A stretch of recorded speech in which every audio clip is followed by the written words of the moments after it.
welcome everybody to Faith Family United Church of Christ studies in Acts. We are currently on chapter 18. Chapter 18. Now, I opened my book here because Cindy wasn't going to be here. She was going to be late. She's got the grandchildren. So I opened this up because this is the NIV version. I've got the New Revised Standard Version. I'm not sure what one you have, but it's called the Message. The Message, okay. Cindy, I think the Good News Bible, that's what she likes to read out of. And you got the older Revised Standard there, Wesley. King James. That's not King James. King James, I won't go into that. I get a chuckle when I hear people, out in the country, and they start talking thee and thou. Yeah. It is. It's. But believe it or not, that's the way English was first. Back in the day, that's the way proper English was. Yes. Yes. And we're getting away from that now. I mean, when you see a movie star, we call them movie stars now, because that's gender non-specific. But we used to call them, a woman was a actress. Okay, and a man was an actor. They're all called actors now. They just kind of drop the designation of gender ending. But that's... I get fooled sometimes when a short little close haircut, no earrings, no makeup, and they'll look at, what did you say? What did I say? But that's the older languages. The languages, a lot of them are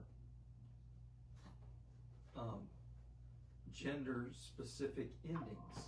So you would use like actor or actress, but we're kind of getting away from that. But the languages are still using that, and everything has either a masculine, a connotation.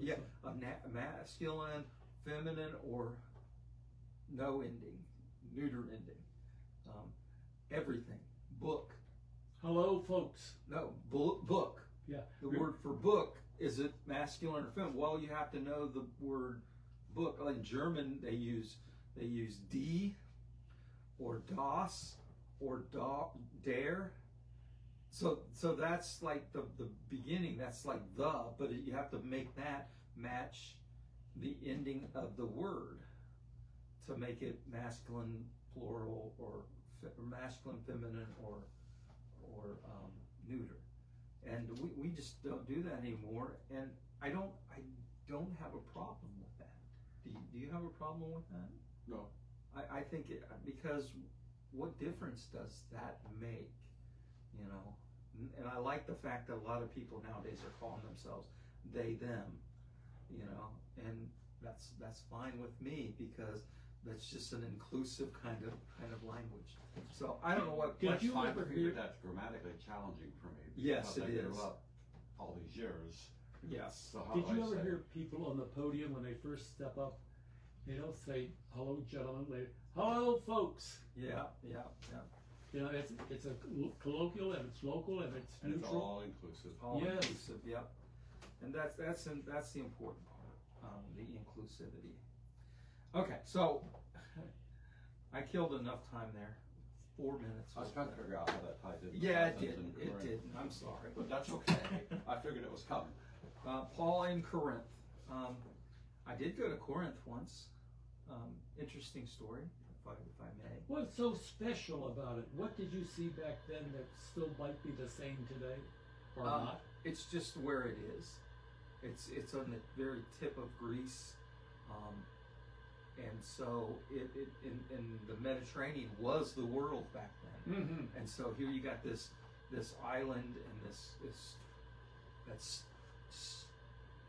jutting out into the Mediterranean, the big shipping lanes and everything, and so that became like a hub spot.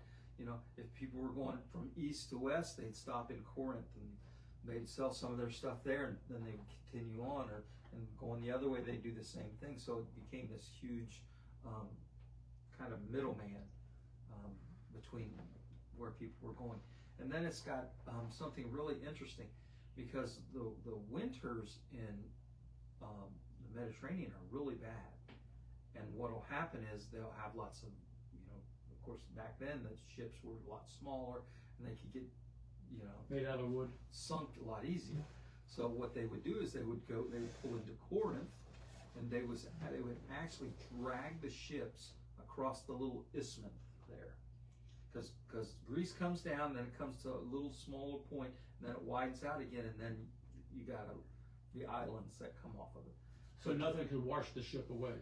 Well, they would drag it all the way across to the other side, because instead of trying to sail around in the harsh winter weather, they just drag it across. It was easier to do.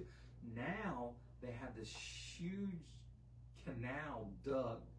I mean, it can actually have some of those bigger cruise ships go through there, and tankers go through there, and it's like they're like this far away from both sides. Wow. It's just this real thin canal. Panama Canal, like. Well, even smaller. But anyway, that was when I went to Corinth. What happened was we were got out of our hotel, went to get the bus, and here's the bus. Here's the thing, that bus 25, right here. It's supposed to leave in 20 minutes. Good. We go in, we get a drink, we're getting ready because we're going to be on the bus for a little while. And we come out, and the bus is there, parked right there. There's our sign, 25. Here's the bus. Get on the bus, take off. Wow, they're early. What if people would have come here late? Or on time. Or on time, yeah. We've been on the bus for 20 minutes now. We should be here by now. And ask the person, when do we get to Corinth? He said, oh no, you're on the wrong bus. So we rode the wrong bus for about 30 minutes. And finally the bus driver tells us to get off here, wait for this bus, and get on it, it'll take you there. So we ended up waiting another 30 minutes, almost 40 minutes. We get on the bus, we finally get to Corinth, and it's about 2 o'clock in the afternoon. Guess what? The whole ancient city site closes down at 3. Oh my gosh. Is that their nap time? No, that's when they close. It's on the weekend. It was a weekend. Anyway. So their winters, was it snow and ice type wicked, or just stormy? Just stormy, the big waves and winds and stuff Okay. like that. So. But anyway, that was my story. We visited Corinth. They have a huge temple there for Apollo and Aphrodite. They have an Aphrodite temple there. So it was kind of interesting to see all that stuff. Anyway, and I read the book of Corinth, the books of Corinth while we were there. That's my claim to fame. Anyway, so Paul goes to Corinth. After Paul left Athens, he goes to Corinth. There he found a Jew named Aquila, and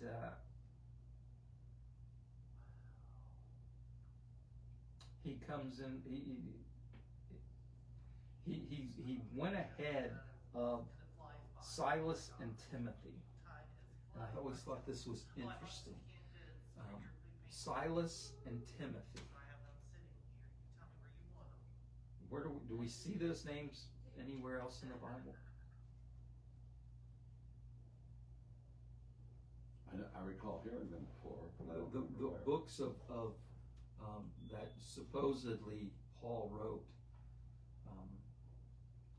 letters to Timothy and Titus, telling them how they should act as overseers of the churches that they were at. And that's the books of Timothy and Titus. But I thought it was interesting that as we go through the book of Acts, we will see these names pop up, and then we'll see them if we're reading from front to back of our Bible, we'll see them in the letters Paul had written. The thing about that is,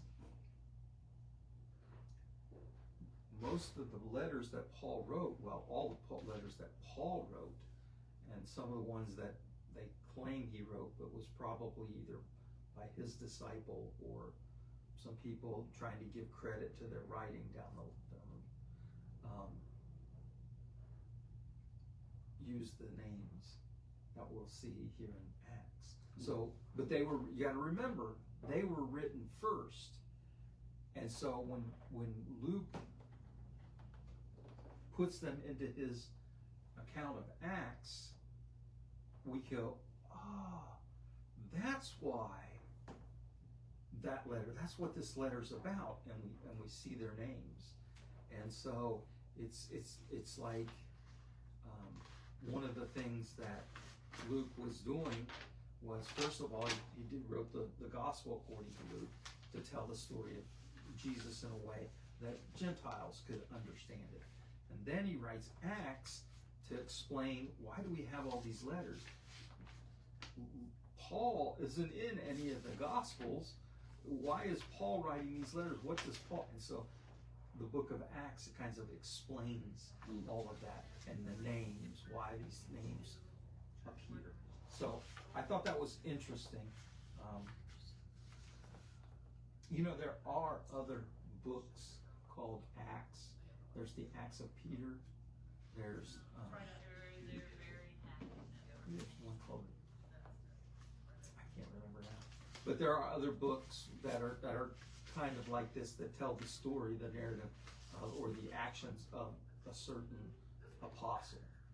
And so we could have a book, Acts of Peter, Pastor Ed. He could all your life. Sure. Yeah. Okay. But there are others. They just don't. The church, all the churches, the consensus of the churches at the time was these books are good for spiritual teaching, and so they incorporated them into the book that we have now. Okay. So there are many other books out there that probably have other teachings, but they didn't find them as useful as the ones we have. Okay, so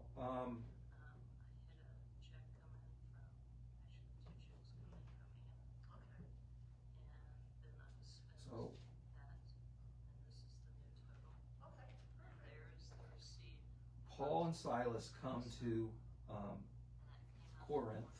And they're in Macedonia.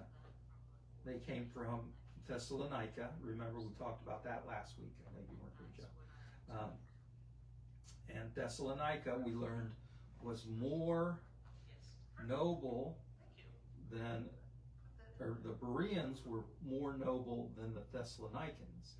Because the Bereans, they said, listened to what Paul had. They accepted what Paul had, but they searched the scriptures to make sure what he was saying was true.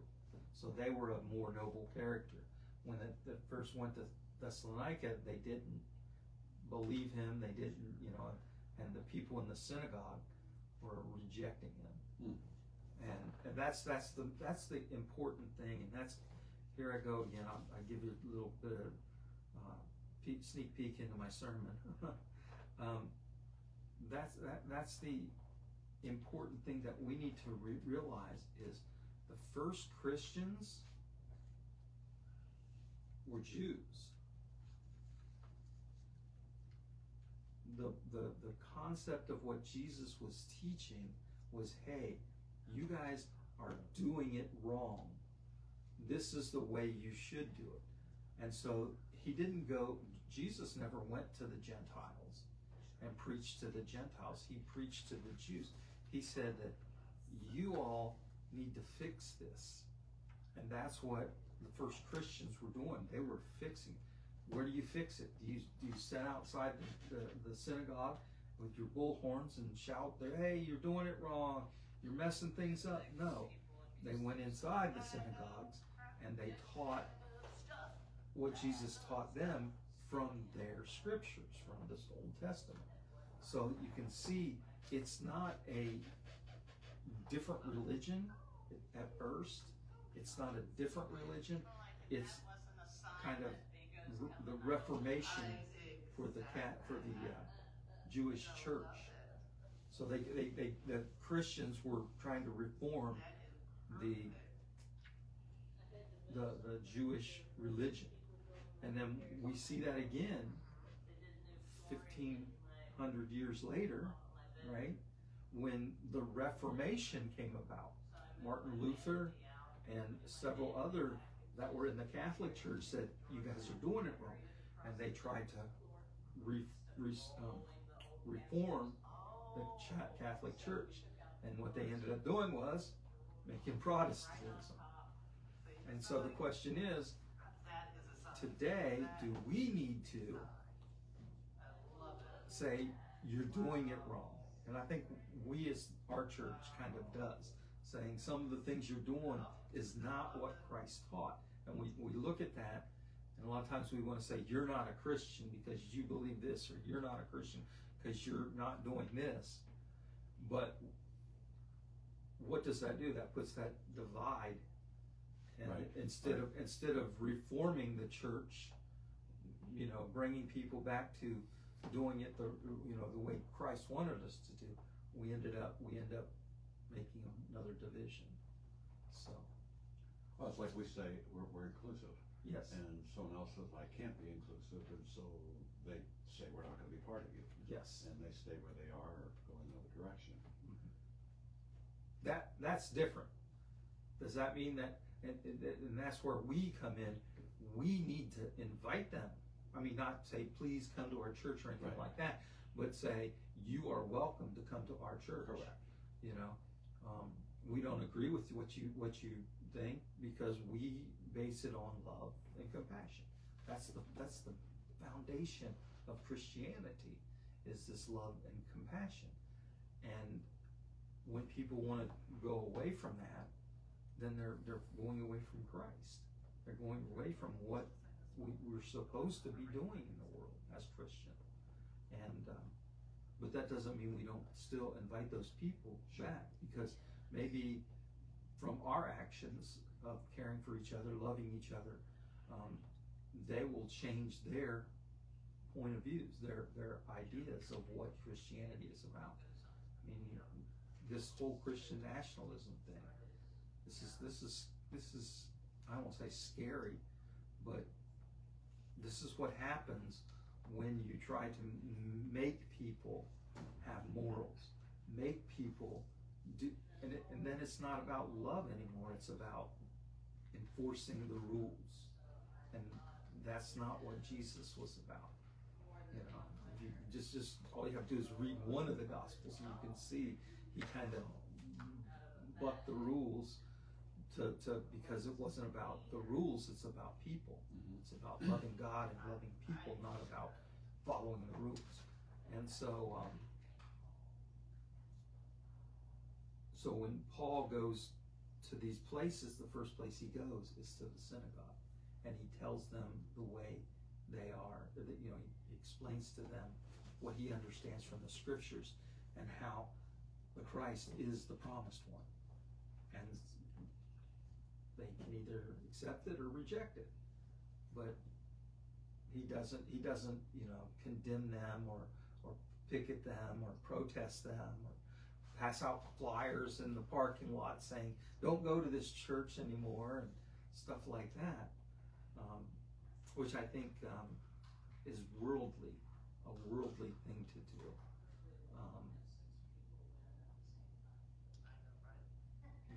I think that kind of stuff is a worldly thing to do and belongs in the world, not in the church.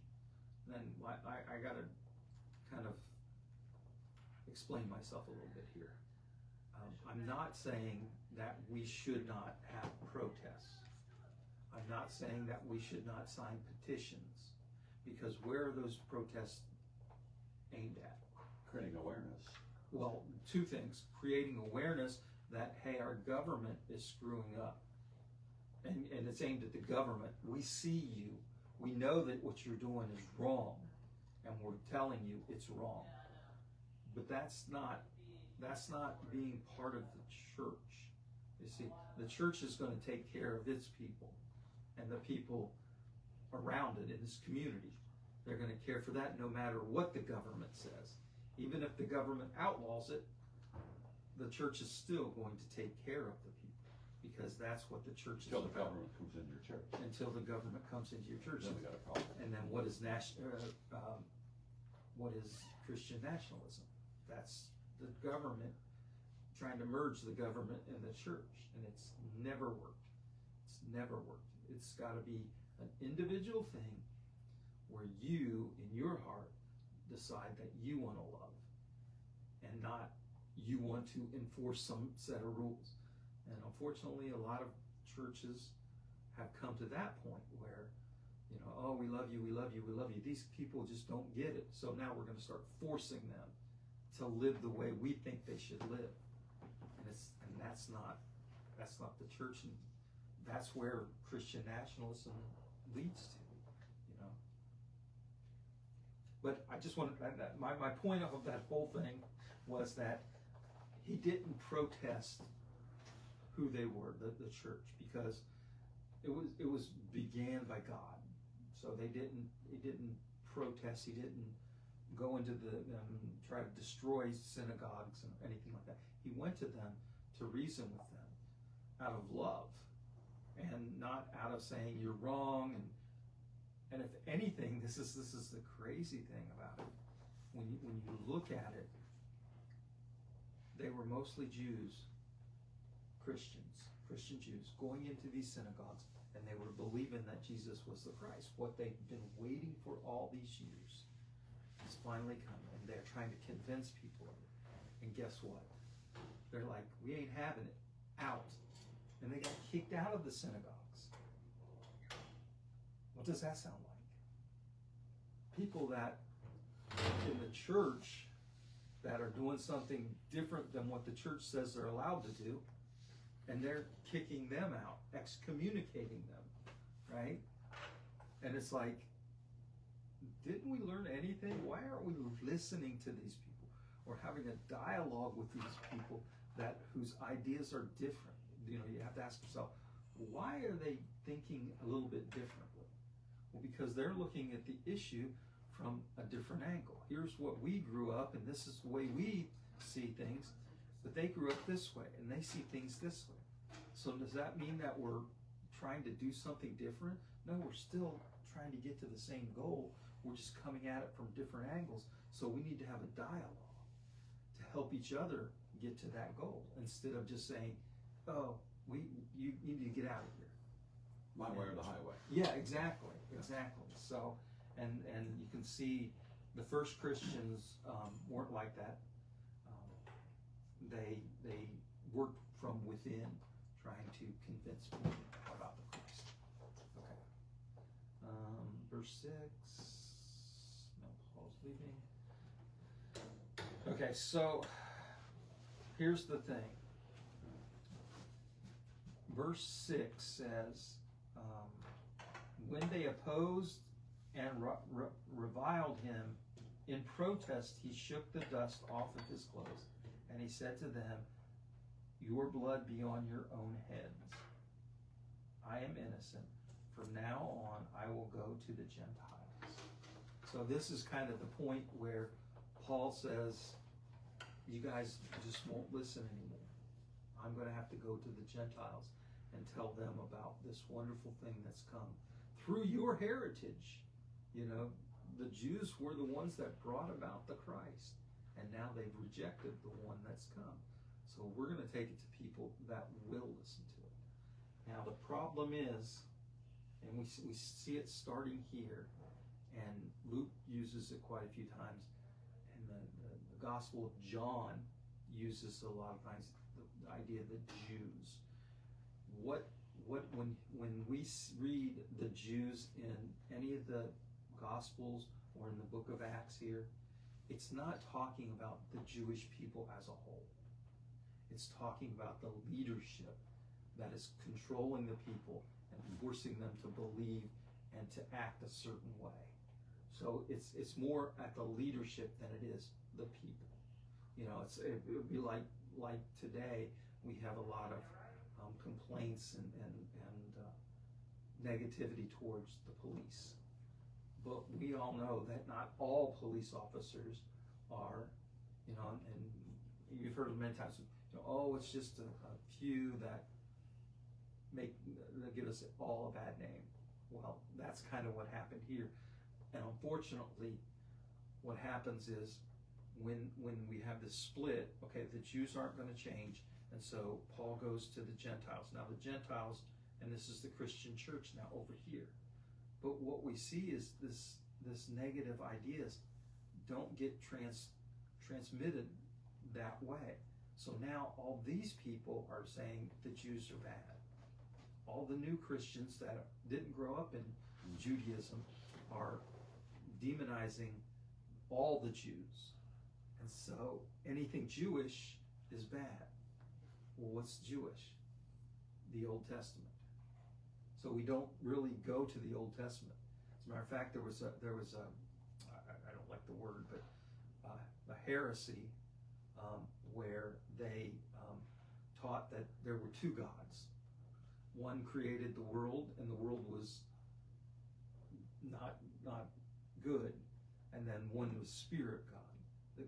And so you see this. Well, what did they get to that? Well, if you see that the Christ came out of the Jewish people, and now the Jewish people are evil, then their God must be evil. We're talking about a new God. We're talking about Jesus, the Christ, Emmanuel.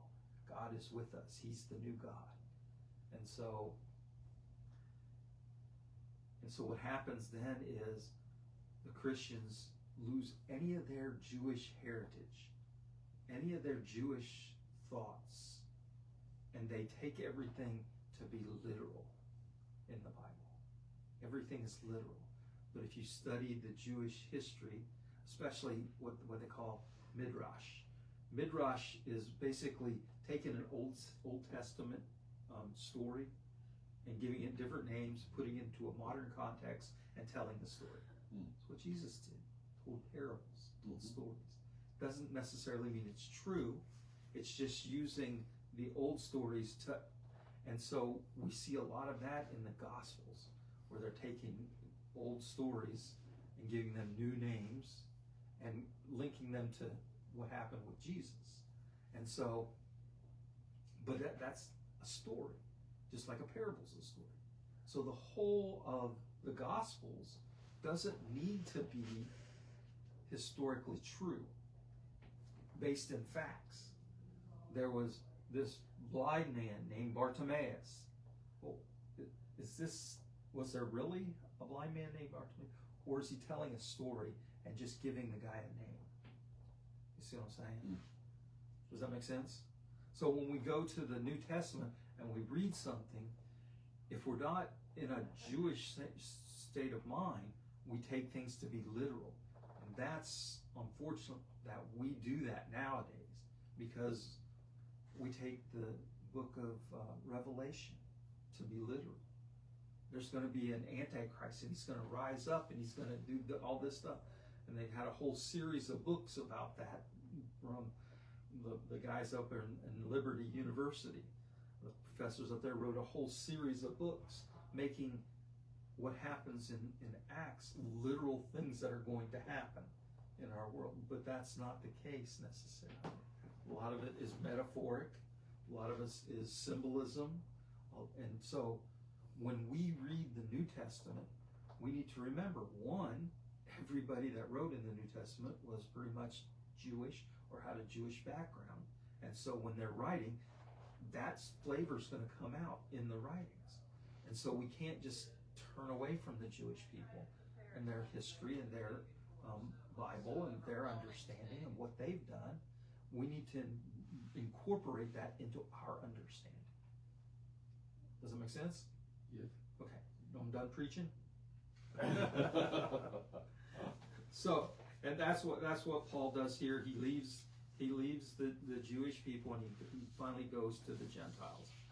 And then our next two stories there, starting at 18, is Paul returns to Antioch.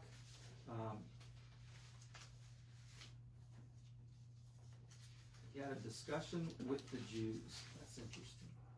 But first he went to the synagogue. Remember, what did he say? Just the last story. He said he's leaving the Jews and he's going to the Gentiles. And the first thing he does when he comes back to Antioch, he goes into the synagogue and has a discussion with Jews. Oh, I thought that was interesting. But it shows you he's still willing to welcome people, even though they disagreed with him. They basically kicked him out of their gatherings, but he's still willing to welcome them. And I think that's what we need to think. What do you think? Somebody comes into our church and says, I don't believe any of that stuff. This is what I believe. Do we kick them out? Or do we say, you know what? Why don't you stay here and listen to what we have to say? Sure. Or if somebody leaves for a while, they come back, you're welcome back. Oh, yes, most And definitely. say, where the hell you been? Yeah. Oh, I changed your mind. You finally see the light. No. but I think I think that when we welcome someone and they come and they see how welcome we are, and then they go, I don't necessarily believe what you believe. I believe this way, that way.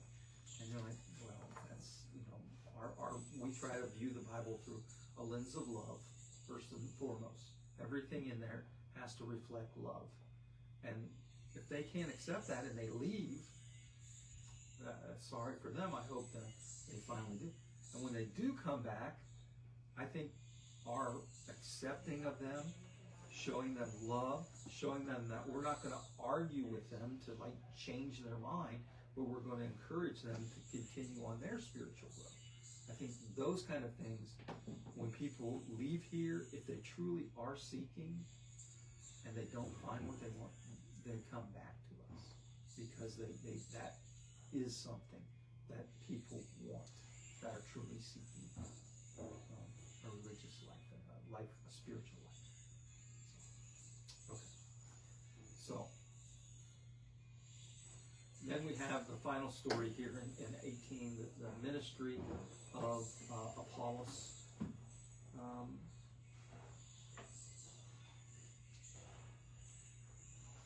So this story is interesting. He was in Ephesus, and he was wanting. He was an eloquent man, well versed in the scriptures, and he had instructions in the way. That's interesting. You know what the way is? The way is what the first Christians started calling themselves. They call it the way because Jesus says, I am the way, the truth, and the life. So they said, we are the way. So that was interesting.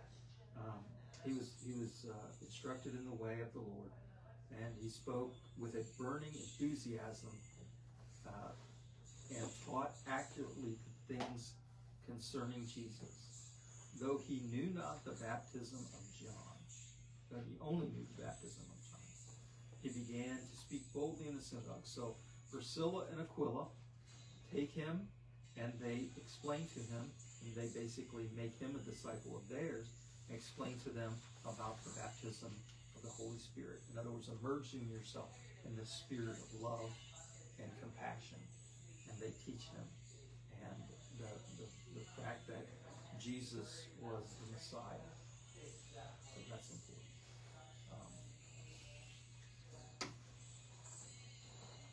What do you think? Anything about all that? About what? About all that we just It's how things unfold. unfolded. I mean, it plays out that way, and Paul's trying to spread the good word, and you either accept it or discuss it, and if you're refusing it, it's a while to find other fertile land, and that's why I went to other nations, other Gentiles. I'm not sure I answered the question, but Yeah, I agree with you. I think that's a beautiful thing. Getting the word out there is important, and I think that when everything we do, people are going to take notice of, especially if they know you're a Christian. I think today most people assume that you're some kind of a Christian, and so you're going to do the right thing. Isn't that interesting? Did you hear what I said? Mm-hmm. They think that because you're a Christian, you're going to do the right thing. That's that's the idea behind Christianity that started Christianity. But nowadays, people look at you and they think, if you announce your Christianity, then they think, oh, you're gonna, you know, and it's kind of flip flop. Well, some people are like activists, and other people just like live the life of love. And both ways have a way of influencing other people. It's just what works best for the individual that you're doing about the same thing. Does that make sense to you? Yes. So what do you do for Christ? I joke because I remember when I was really young, went to the chapel, the Navy chapel, and went to Sunday school. And we didn't go to Sunday school. We didn't go to church. I mean, we went to church. I can probably remember a handful of times that we went to church when I was a kid. But went there, went to Sunday school. Mom and Dad went to their Sunday school or whatever. And that's one of the things that the teacher asked me in Sunday school. So what are you doing for Christ? Put me on the spot, I don't even know. Anyway, I didn't even put you on the spot, I was just joking. But thank you for all that you do for Christ. Alright guys, next week we're going to try to do 19 and 20. If you didn't get those sheets, they're right great, here. great. So you can take your own notes. Excellent. And we will call that a Sunday school lesson. Thank you. 19 and 20.